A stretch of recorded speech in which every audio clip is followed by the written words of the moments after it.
I started dancing probably professionally or training professionally at the age of like maybe 12 or 13. I was going to a Christian academy. They had us choose our electives. They had an opportunity for dance versus going outside to play kickball or football or anything sport related what all the other boys were doing. I decided to go and dance. And one of our first field trips for that elective was a trip to the Alvin Ailey American Dance Theater here in Jacksonville, Florida. It was amazing. It was breathtaking to see other black men like me professionally dance ballet on stage with so much heart and so much soul. I was sold right there. I guess obviously the natural challenge would be being a male dancer. There's not many of us to begin with. There's not many in my city. But outside of that, I knew early on that I was different. I was unique, and what some people would call weird and strange. So it did also, make me, I knew early on that I was different, strange, or what people would call, weird. I knew early on that I was unique. And of course, it made people want to bully me and all that kind of stuff. Although I'm small, I was ready to stand up for myself. Always ready to stand up for myself. So it taught me quickly how to be okay with being me. It taught me how to become who I am as a person and just be okay with being a dancer, being a person who is a lover of music, art, and dance. Wow. I started teaching or choreographing, I should say, probably like at the age of 16. I always, had a great skill for choreography. With the school's dance team that I was a part of, I got the opportunity to make up certain parts and things like that. And I began to put myself out there, hey, I'm good at what I do. I want to be a part of, other organizations and other things. So I started probably like at 16 years old. The Posh Factory started originally.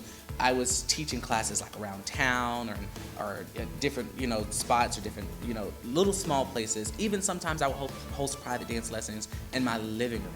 So I put up a Facebook post. I said, hey, if I open up a performing arts center in Jacksonville, will you all truly support me? So I put up this Facebook post, and from that one Facebook post, we raised $10,000, and we were able to open up our initial location, and that's how we got our start. My initial mission, my initial goal was to give back to the younger me, the younger Sherrod. And by that, I mean the child who would not be afforded the opportunity otherwise a Posh Factory be opened or Performing Arts Center in the hood of Jacksonville be opened. I wanted the opportunity to give back to that young, untapped, raw, but extravagant and incredible talent. I knew that I owed that to my city and the kids of my city. So I didn't have the chance like that growing up. So I knew that it was only right that I took my gift and gave it back. A good high percentage of our students are scholarship students, and scholarship is the fancy word for free. We don't have any outside or government funding or anybody backing us. We do have some partners that love us and love what we do. They invest in us. We also get booked around town and outside of Jacksonville a lot. So when we're booked, of course, they'll, donate to us and different things like that. We get kids who don't, have moms and dads or maybe in foster care, maybe in, different circumstances. We have some AB Honor Roll students, and to be honest, most of our students here are AB Honor Roll students, but it took them a while to get there. So we have some kids that have grown into who they are. Well, so the truth is, we don't turn anybody away. We never want to turn any kids away because I didn't have that opportunity. And if somebody didn't give me a chance to sweep and mop the floors and clean their mirrors at their studio, I wouldn't be the person that I am today. So we don't turn any students away. So we do take, different bookings around town. We have people that are in love with what we do. They'll sponsor us. They'll invest in us when they see what we're doing and they fall in love with what we're doing. They fall in love with the talented kids here. The biggest challenge that I have faced with the Posh Factory is getting the kids to believe in themselves when their environment says that they shouldn't believe in themselves, or when they are in environments that don't support them or don't support what they do or don't necessarily believe in who they are and what they do. I have found some of the most incredible kids who come from the hood like me, and if somebody didn't give them a chance, I don't think they would ever have the chance. So the greatest challenge is getting them to believe that they can be anything they want to be. Outside of a dancer, I try to teach them that what we're doing here, we're not teaching dance, we're teaching life. So a challenge is to one of my challenges is to getting them to believe in themselves, or getting the support outside of the 6:30 to 8:30 block that they have with me. When they're here, they believe in themselves. The challenge is getting them to walk out the door with that belief. Early on, from day one, I learned that I was much more than a studio owner or a dance teacher.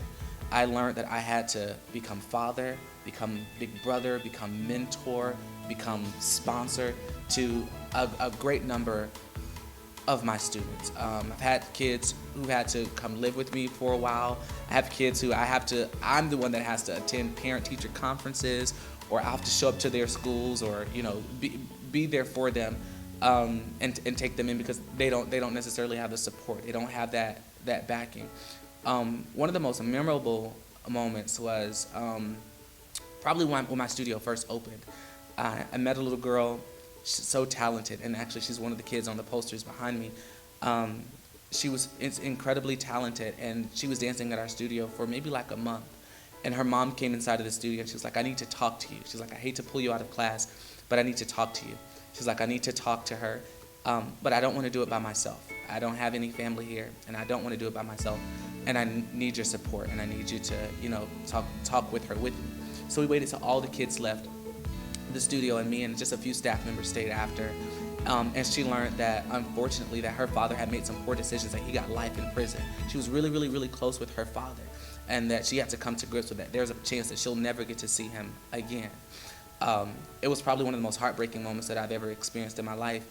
I think we sat on the studio floor and cried for like 2 hours. I just had to be willing to be there for her. Outside of the 8 counts, outside of teaching, outside of dancing, I had to literally just become father, become big brother, become that person that I would want somebody to be to me.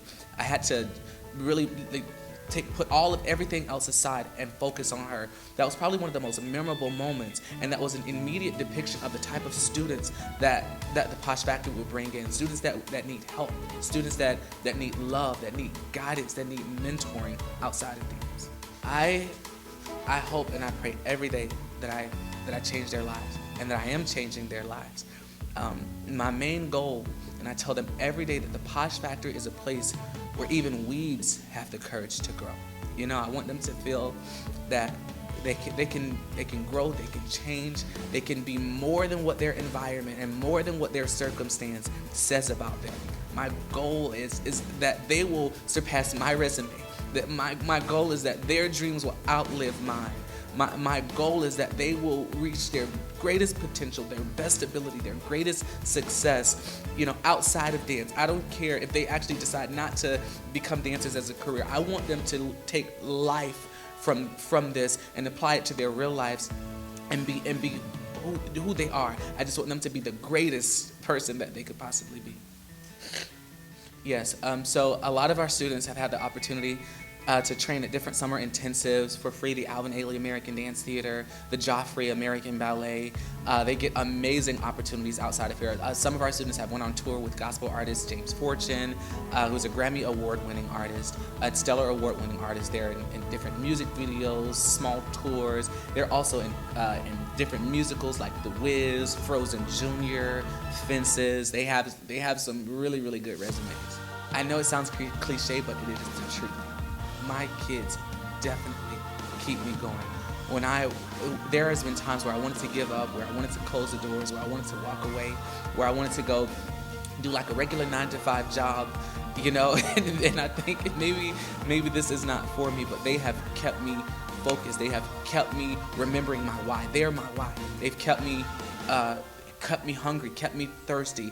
Every day they walk in here, they drain me of every ounce of knowledge and wisdom that I have, and every day I feel like I gain more from them. They keep me going when I should give up. They have literally pulled me through. We're there for each other. We're most definitely a family. I'd be lost without those kids. God knows. They've pulled me through in every way, in dance and outside of dance. They've pulled me through.